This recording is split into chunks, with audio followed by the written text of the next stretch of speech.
that sound. It was the scream of a first-person view drone, an FPV kamikaze packed with explosives, hunting for a target.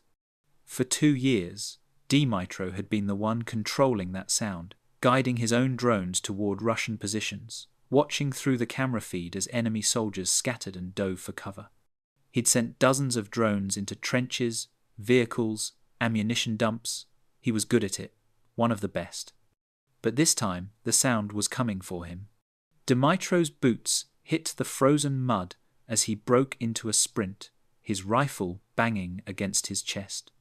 The forest road stretched ahead, bare trees on either side offering no cover.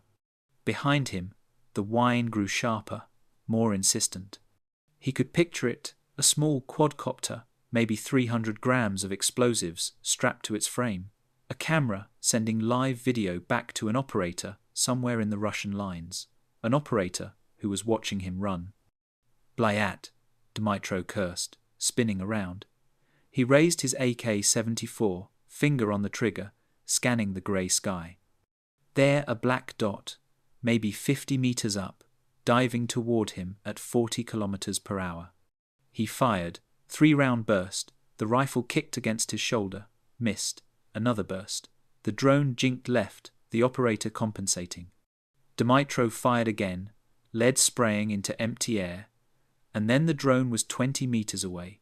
15, 10. He threw himself sideways into a drainage ditch as the drone screamed past, missing him by less than 2 meters. It impacted the road behind him with a sharp crack, the explosive charge detonating against frozen earth. Shrapnel whistled overhead. Dmytro lay in the ditch, breathing hard, his heart hammering against his ribs. Mud soaked through his uniform. His hands were shaking. Before the war, he'd been a rapper, a good one. He'd performed in Kiev, in Lviv, had a following on YouTube. Then, February 2022 happened, and the music stopped. He'd joined a territorial defense unit, discovered he had a talent for flying drones, and spent the next 2 years becoming one of Ukraine's most effective drone operators. He'd hunted Russian soldiers with cold efficiency, guided artillery strikes, saved Ukrainian lives. Now, someone was hunting him. "Amratat, da dinferisia, kred kalam fakut, shipel sarataze," he muttered into his radio. "I missed, but luckily, I think I made him miss too." His commander's voice crackled back. "Get back to base. Now they know where you are." Dmytro pulled himself out of the ditch and started moving, staying low, using the tree line for cover. His mind was racing. This wasn't random. This wasn't some lucky Russian spotting him from a trench. This was coordinated, professional. Someone had tracked his signal, identified his position, and sent a drone specifically to kill him. This was Rubicon. 8 kilometers to the east, near the contested city of Pokrovsk, Artem Karyakin crouched in the ruins of what used to be an apartment building. The walls were pockmarked with shrapnel, the windows blown out, the floor covered in broken glass and spent shell casings. He was watching his tablet screen, where a live feed from his reconnaissance drone showed Russian infantry moving through the rubble 3 blocks away. "Contact, 11 o'clock, 4 hostiles," he said into his headset. His partner, Maxim, was already prepping an FPV drone, checking the battery, arming the explosive charge. They'd done this dance 100 times. Spot the enemy, launch the drone, guide it in, eliminate the threat. Simple, effective. Except it wasn't simple anymore. "Wait," Karyakin said, his eyes fixed on the screen. "Pull back the recon drone. Now." "What? Why?" "Just do it." Maxim brought the reconnaissance drone back, descending to rooftop level, putting a building between it and the Russian position. 3 seconds later, another drone Russian, larger, a Lancet loitering munition, streaked through the airspace where their drone had just been. "Boz," Maxim whispered. "God." They'd been counter-hunted. The Russians had spotted their reconnaissance drone, tracked its signal back to the general area, and sent a Lancet to destroy it. If Karyakin hadn't pulled back, they would have lost a $2,000 drone, and the Lancet's operator would have marked their position. Rubicon, Karyakin said. It wasn't a question. Maxim nodded, his face pale. They're getting better. They're not getting better, Karyakin corrected. They're getting more drones, more operators, more equipment. They can afford to lose 10 drones for every one of ours. We can't. He looked out through the shattered window toward Pokrovsk. The city was dying. For a year, Ukrainian forces had held the line, but the Russians kept coming, kept pushing, kept grinding forward. And now, with Rubicon operating in the area, the Ukrainians' biggest tactical advantage, their superior drone warfare, was being neutralized. Rubicon este principala nostra problem, Karyakin said quietly. Rubicon is our main problem. Without them, the Russian infantry couldn't infiltrate the city. Without them, Ukrainian drone operators could operate freely, picking off attackers before they reached Ukrainian positions. But with Rubicon hunting the hunters, everything had changed. Este forte periculos se fi un operator de drone acum, he added. It's very dangerous to be a drone operator now. Maxim packed up the FPV drone without launching it. Too risky. They'd wait, find another opportunity, another angle. Survival first, mission second. That was the new reality. February 2025. Somewhere in occupied Donetsk Oblast. The unit didn't exist on any official Russian military roster. No insignia, no public acknowledgement, no press releases from the Kremlin. But every Ukrainian drone operator on the Eastern Front knew the name, Rubicon. It had started appearing in intelligence reports 6 months earlier, references to a new Russian unit operating with unusual sophistication, equipped with technology that the regular Russian army didn't have access to. At first, Ukrainian commanders thought it was exaggeration, the fog of war turning a competent enemy unit into a boogeyman. But the reports kept coming, and Ukrainian drone operators kept dying. Rob Lee sat in his office at the Foreign Policy Research Institute in Philadelphia, studying the latest intelligence summaries from Ukraine. Lee had spent years analyzing the Russian military, tracking its evolution, its failures, its occasional successes. Rubicon was different. Rubicon was something new. They have approximately 5,000 personnel, Lee said into his phone, briefing a contact at the Pentagon. But it's not just the numbers, it's how they're organized. He pulled up a document on his screen, a leaked Russian training manual, obtained by Ukrainian intelligence and passed along through channels. It outlined Rubicon's structure, specialized teams for signals intelligence, electronic warfare, drone operations, research and development. Each team supported the others, sharing data in real time, adapting tactics on the fly. It's more than a unit, Lee continued. It's a center for developing unmanned systems. They do research, analysis, tactical development. They train other Russian drone units. When Ukrainian operators report qualitative improvements in Russian drone tactics, it's usually because those units were trained by Rubicon. The Pentagon contact asked a question. Lee nodded, even though the person couldn't see him. Exactly. They function completely differently from the rest of the Russian military. The regular Russian army is, well, it's a mob. Disorganized, slow to adapt, high casualties, poor coordination. Rubicon is the opposite. They're agile, well-equipped, professional. It's like they're fighting a different war. Back in Ukraine, near Pokrovsk, a soldier who went by the call sign Zuma was explaining the same thing to his squad. They were gathered in a dugout, reinforced with logs and sandbags, 8 feet underground. Above them, the war-continued artillery rumbling in the distance, the occasional crack of small arms fire. Down here, it was almost quiet. They have so many people, Zuma said, gesturing with his hands, which means they can work 24/7. They rotate teams every 5 hours. Fresh operators, fresh eyes, all the time. We don't have that luxury. His squad nodded. They were exhausted. 12-hour shifts, sometimes longer, with barely enough personnel to maintain coverage. Sleep was a luxury. Hot food was a memory. It's harder for us because we don't have many people to rotate, Zuma continued. And we still need to sleep.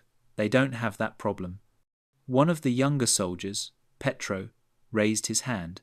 What about before Rubicon showed up here? Zuma smiled, but it was a tired smile. Before was like a vacation. We could operate freely, hit targets at will. The Russians had drones, sure, but they were clumsy. Predictable. We could avoid them, outmaneuver them. Now? He shook his head. Now they hunt us. They have signals intelligence equipment that can triangulate our control signals. They have reconnaissance drones that can loiter for hours, watching for movement. They have attack drones, FPVs, Lancets, even modified commercial quadcopters ready to launch the moment they identify a target. And they have the personnel to sustain operations around the clock. Petro looked worried. So what do? We adapt, Zuma said.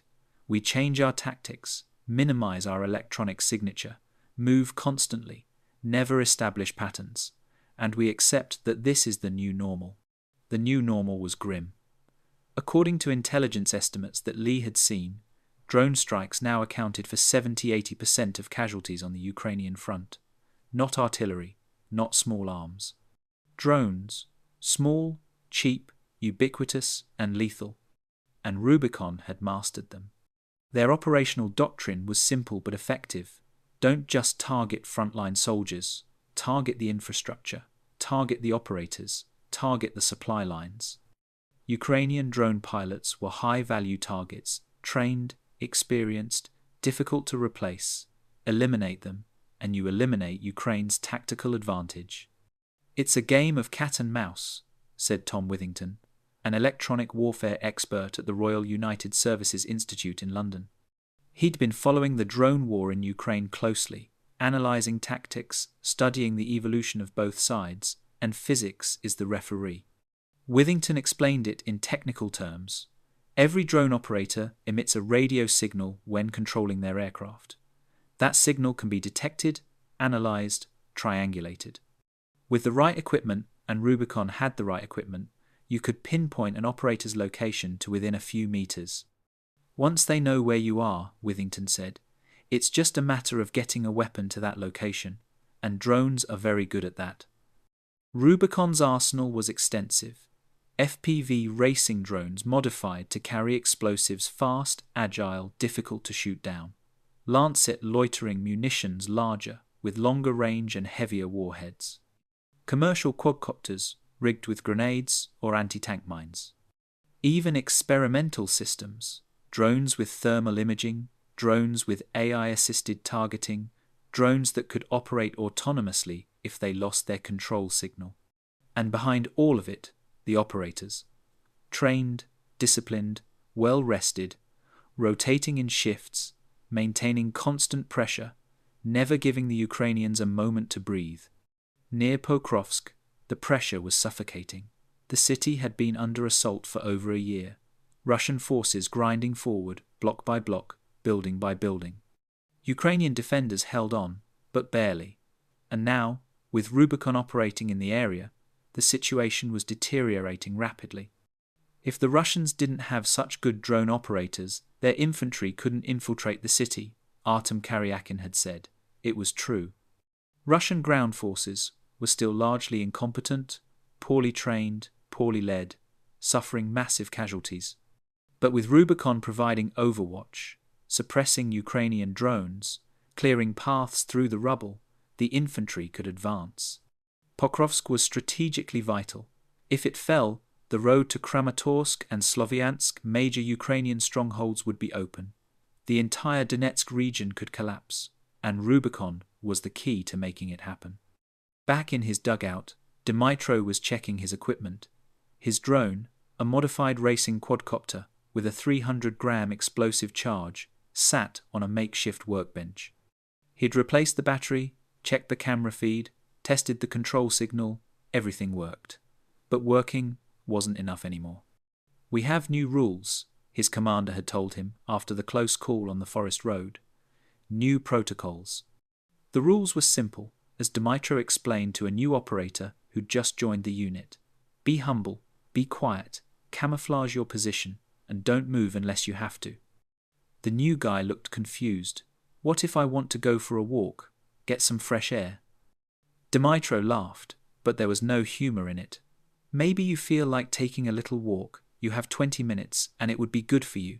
No, no, no. Very bad idea, okay? Best thing is to stay in the trench and look at Instagram. It sounded absurd. But it was survival. Every movement was a risk. Every radio transmission was a potential death sentence. Rubicon was always watching, always listening, always hunting. It's easy to replace a drone, Dmytro had said after his near-death experience, but it's difficult to replace a drone pilot. That was the calculus now.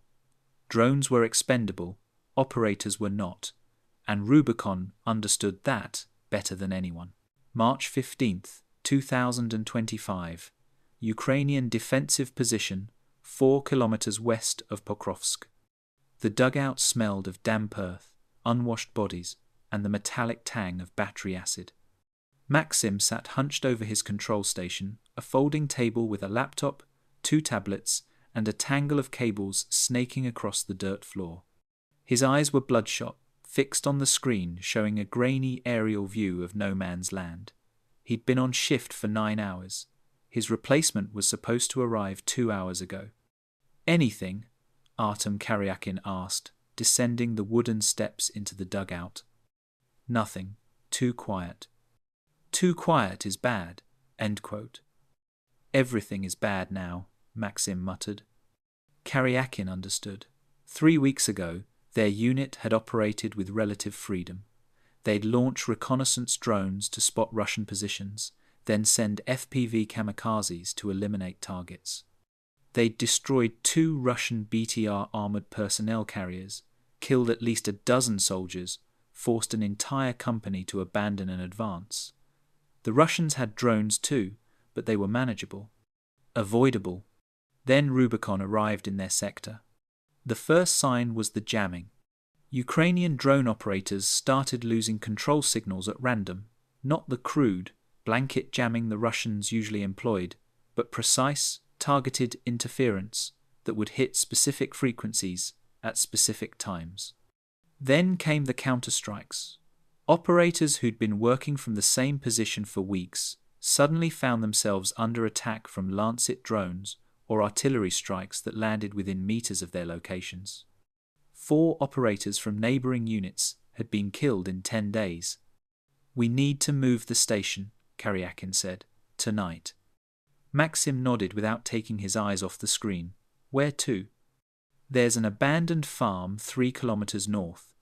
Basement is intact. Good sight lines, multiple escape routes. They'll find us there too. Probably, but it'll take them a few days, maybe a week if we're careful. This was the new rhythm of the war. Move, operate, get detected, move again. Never stay in one place long enough for Rubicon to fix your position and send something to kill you. It was exhausting, unsustainable, but it was the only way to survive. Karyakin climbed back up to ground level and walked to the observation post, a reinforced position with a narrow slit overlooking the approaches to Pokrovsk. The city was visible in the distance, a grey smudge against the winter sky. Smoke rose from multiple points.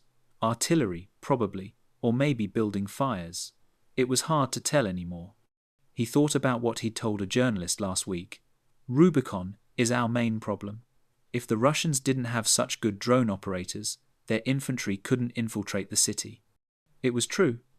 Russian ground forces were still largely incompetent. They attacked in waves, took massive casualties, showed little tactical sophistication. But Rubicon changed the equation. They provided the eyes, the precision, the technological edge that the regular Russian army lacked. They cleared the way for the infantry, suppressed Ukrainian defensive positions, hunted the hunters. It's very dangerous to be a drone operator now, Karyakin had said. Every day proved him right. 15 kilometers to the south, in another sector of the Pokrovsk front, Zuma was conducting a training session with 3 new operators. They sat in a circle in a reinforced bunker, their faces illuminated by the glow of tablet screens. "First rule," Zuma said, holding up one finger. "Minimize your electronic signature. That means short transmissions, low power, frequency hopping if your equipment supports it. Every second you're broadcasting is a second they can track you." The new operators nodded, taking notes. "Second rule, never operate from the same position twice in a row. Even if you think you're safe, even if nothing happened last time, move, always move." One of the new guys, barely 20 years old, raised his hand. "What if we're in the middle of an operation? What if we're tracking a target?" "You abort," Zuma said flatly. "No target is worth your life. You can always find another target. Your unit can't always find another you." He pulled up a map on his tablet, showing the area around Pokrovsk, marked with red and blue symbols. Red for known or suspected Rubicon positions, blue for Ukrainian drone operating areas. The red symbols outnumbered the blue by at least 3 to 1. "They have resources we don't have," Zuma continued. "They have 5,000 personnel. They have unlimited drones. They have signals intelligence equipment that costs more than our entire annual budget. They can work 24/7 with fresh teams rotating every 5 hours. We can't match that." "So what do we do?" another new operator asked. "We're smarter, we're more careful. We accept that we're outgunned and we adapt." Zuma paused, choosing his words carefully. "Before Rubicon showed up here, this was like a vacation. We could operate freely, take risks, experiment with tactics. Now we survive. That's the mission. Survive, operate when you can, and don't give them an easy target." The training session continued for another hour. Technical details about signal encryption, camouflage techniques, emergency procedures if you came under attack. But the underlying message was clear. The rules had changed. The hunters had become the hunted. Back in his dugout near the forest road, Dmytro was implementing those rules with religious devotion. He'd moved his operating position 3 times in the past week. He never transmitted for more than 2 minutes at a time.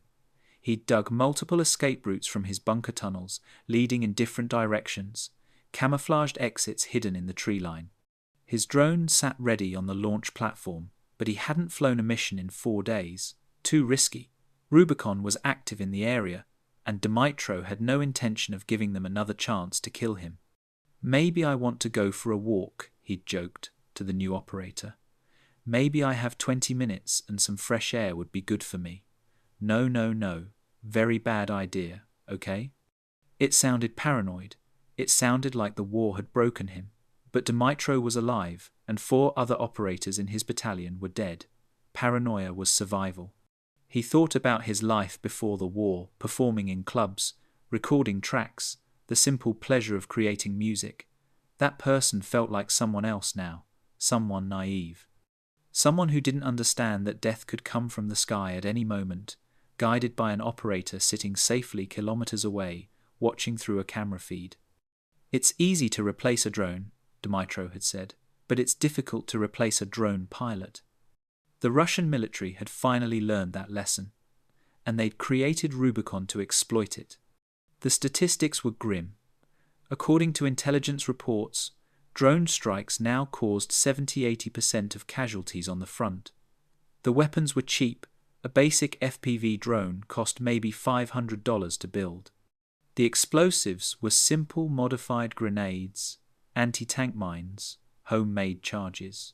But the effect was devastating. A single skilled operator could kill dozens of soldiers, destroy multiple vehicles, disrupt entire operations. And Rubicon had hundreds of skilled operators. They didn't just target frontline positions. They went deep, 8, 10, even 15 kilometers behind Ukrainian lines. They hit supply convoys, command posts, artillery positions. They hunted drone operators, electronic warfare specialists, forward observers. Anyone who gave the Ukrainians a tactical advantage became a target.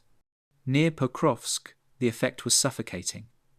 Ukrainian forces that had once operated with confidence now moved with constant fear. Every open space was a kill zone. Every transmission was a risk. Every mission could be your last. Artem Karyakin stood in the observation post, watching the smoke rise over Pokrovsk, and wondered how much longer they could hold. The city was strategically vital. Lose Pokrovsk, and the road to Kramatorsk and Slovyansk lay open. Lose those cities, and the entire Donetsk region could collapse. But holding Pokrovsk meant surviving Rubicon, and right now, survival felt like the best they could hope for. His radio crackled. Contact. Russian infantry, approximately 30 personnel, moving toward the eastern district. Karyakin grabbed his tablet, pulling up the drone feed. He could see them, dark figures moving through the rubble, using buildings for cover, advancing in small groups. A perfect target. 6 months ago, he would have launched an FPV drone immediately. Now he hesitated. "Do we have counter-battery coverage?" he asked. "Negative. Artillery is engaged elsewhere." "Electronic warfare support?" "Limited. They're tracking multiple Russian signals." Karyakin watched the Russian infantry advance. Every instinct told him to strike, but every instinct also told him that Rubicon was watching, waiting for him to reveal his position. "Hold," he said finally. "Let them pass. We'll find another opportunity." It felt like defeat, but it was survival. And survival was the new victory. March 20th, 2025, Rusi Institute, London. Tom Withington sat in his office, reviewing footage that had been sent to him by a Ukrainian contact. The video was shaky, filmed on a smartphone from inside a trench. It showed a Ukrainian drone operator, young, maybe 25, working his controls, guiding an FPV drone toward a Russian position. The operator's face was tense, concentrated. Then, suddenly, he looked up. The camera panned to the sky, a black dot growing larger. The operator dropped his controller and ran. The video ended. Withington didn't know if the operator survived. The contact hadn't said. "It's a cat-and-mouse game," Withington said into his recorder, preparing notes for an upcoming presentation, "and physics is the referee." He'd been studying electronic warfare for 2 decades, but the drone war in Ukraine was unlike anything he'd seen before. The technology was evolving faster than doctrine could keep up. Both sides were innovating in real time, adapting tactics daily, sometimes hourly. But Rubicon had changed the game fundamentally. "The problem," Withington continued, "is that every drone operator must emit a signal to control their aircraft. That signal can be detected.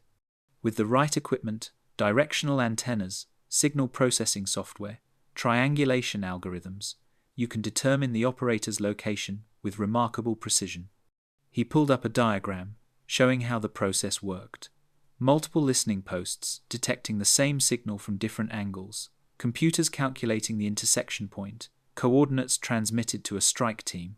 From detection to attack could take as little as 3 minutes. "Once you know where the operator is," Withington said, "it's simply a matter of getting a weapon to that location, and in modern warfare, that's the easy part." The implications were profound. For 2 years, Ukrainian drone operators had been Ukraine's secret weapon, asymmetric, cost-effective, devastatingly lethal. They'd destroyed billions of dollars worth of Russian equipment, with drones that cost hundreds of dollars. They'd killed thousands of Russian soldiers. They'd forced the Russian military to adapt, to change tactics, to fear the sky. Now, the fear was mutual. In Philadelphia, Rob Lee was reaching similar conclusions. He'd been tracking Rubicon's operations for months, collecting reports, analyzing patterns, building a picture of how the unit functioned. "They're not just reactive," Lee explained in a video call with a colleague at the Pentagon. "They're proactive. They identify high-value targets experienced drone operators unit commanders, electronic warfare specialists, and they hunt them specifically. The colleague asked how they identified targets. Multiple methods, Lee said. Signals intelligence is the primary one. They detect control signals, track them over time, build a pattern of life. But they also use human intelligence intercepted communications, prisoner interrogations, even social media. Ukrainian soldiers post on Telegram, on Instagram. Sometimes they're careful, sometimes they're not. Rubicon watches. He pulled up a case study. A Ukrainian drone operator who'd posted a video of a successful strike on his Telegram channel. The video showed the target, the approach, the explosion. It also showed, briefly, the view from his operating position, a distinctive building, a particular arrangement of trees. Rubicon analysts had geolocated the position within hours. 48 hours later, a Lancet drone struck the building. The operator survived, but 2 of his teammates didn't. They're patient, Lee said. They collect information, build target packages, wait for the right moment. It's not the way the Russian military usually operates, but it's effective. The effectiveness was measurable. In sectors where Rubicon operated, Ukrainian drone activity had decreased by 40–60%. Not because the Ukrainians lacked drones or operators, but because the risk had become too high. Operators were going to ground, limiting their missions, prioritizing survival over aggression. And that shift was changing the tactical balance on the ground. Near Pokrovsk, the change was visible. Russian infantry that would have been decimated by Ukrainian drones 6 months ago were now advancing with relative impunity. Not because they'd gotten better, they were still taking heavy casualties, still showing poor tactical discipline, but because Ukrainian drone operators couldn't engage them without risking their own lives. Artem Karyakin had watched it happen. Watched Russian soldiers move through areas that should have been death traps. Watched opportunities slip away because the risk of engagement was too high. Watched Pokrovsk slowly, inexorably fall. If the Russians didn't have such good drone operators, their infantry couldn't infiltrate the city, he'd said. Every day proved it true. The city was dying. Block by block, building by building, the Russians were grinding forward. Ukrainian defenders fought hard, but they were outnumbered, outgunned, and now out-droned. The fall of Pokrovsk wasn't a question of if anymore. It was a question of when. And after Pokrovsk, Kramatorsk, Sloviansk, the entire Donetsk region. Dmytro understood the stakes. He sat in his bunker, his drone ready but unused, and thought about the strategic picture. One operator, one drone, one mission, it seemed insignificant. But multiply that across hundreds of operators, thousands of missions, and it became the difference between holding the line and collapse. We're not just fighting for territory, his commander had told him. We're fighting for time. Time for more weapons to arrive, time for more soldiers to be trained, time for the international situation to change. Every day we hold is a victory. But holding required operators, and operators required the ability to operate, and Rubicon was systematically eliminating that ability. Dmytro had survived one attack. He might not survive another. The odds were against him, against all of them. Rubicon had more resources, more personnel, more equipment. They could afford losses. They could afford mistakes. The Ukrainians couldn't. It's easy to replace a drone, Dmytro had said, but it's difficult to replace a drone pilot. He was irreplaceable. They all were. Every operator represented months of training, years of experience, institutional knowledge that couldn't be quickly replicated. Lose an operator, and you lost not just a person, but a capability, a tactical advantage, a piece of Ukraine's defense. And Rubicon knew it. In his dugout, Zuma was writing a report for his battalion commander. The subject, operational sustainability in a contested electromagnetic environment. The conclusion, grim. We cannot maintain current operational tempo, he wrote. Personnel are exhausted. Equipment losses are mounting. Most critically, the risk to operators has increased to the point where many missions are tactically inadvisable. He paused, considering his next words carefully. Rubicon has achieved what the Russian military could not. They have neutralized our drone advantage through systematic targeting of our operators. Unless we develop effective countermeasures, this situation will only deteriorate. What countermeasures? Zuma didn't know. Better signal encryption, maybe. More mobile operating positions, decoy transmitters to confuse enemy direction finding. But all of that required resources, time, coordination, and the Ukrainians were short on all three. The war had become a race between innovation and attrition. Could Ukraine adapt faster than Rubicon could kill its operators? Could new tactics be developed, new technologies deployed, new doctrines implemented before the advantage shifted irreversibly? No one knew, but the clock was ticking. Tom Withington, watching from London, saw the broader pattern. "This is the future of warfare," he said in his presentation notes.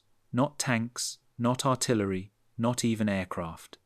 Drones, small, cheap, ubiquitous, and lethal, and the side that can protect its drone operators while eliminating the enemies will win." It was that simple, and that complicated. Artem Karyakin stood in his observation post, watching the sun set over Pokrovsk. The city was burning. Russian artillery had been pounding it all day. Somewhere in that smoke and fire, Russian infantry were advancing. And somewhere behind the Russian lines, Rubicon operators were watching, waiting, hunting. His radio crackled. "We're moving the station tonight. Pack everything." "Understood," Karyakin replied. Another move, another temporary position, another few days of operation before Rubicon found them again. It was exhausting. It was unsustainable. But it was survival. And for now, survival was enough. Dmytro sat in his bunker, scrolling through Instagram on his phone, following his own advice. Don't move unless you have to. Don't take unnecessary risks. Stay alive. His drone sat on the workbench, ready but silent. Outside, the war continued. Inside, Dmytro waited. The hunters had become the hunted. And in this new reality, the greatest victory was simply making it to tomorrow.